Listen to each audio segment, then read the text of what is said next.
তিনটে নিয়ে যান।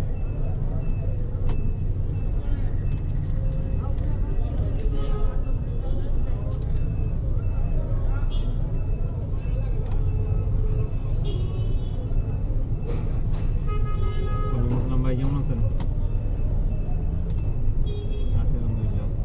আচ্ছা, ফোন দিলাম, আপনার গাড়ির ইয়ে থেকে আমাকে ফোন করছিল, ওনাকে বললাম যে আগামীকালকে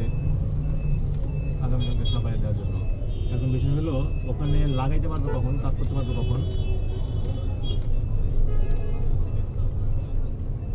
আজকে রাত্রে গাড়ি যাওয়ার কথা ছিল, এখন ওই যে ওখানে কখন শেষ হচ্ছে, লেবার টেবার সব কিছু মিলে এখন হচ্ছে না, সকালে একদম ফার্স্ট আওয়ারে নিয়ে চলে আসবে। হ্যাঁ হ্যাঁ, ওনার সাথে কথা হয়েছে, বলছে 10টার মধ্যে গাড়ি ইয়েতে রাখতে। এখন বিষয় হলো, আপনার এখানে কাজ করতে পারবে কখন?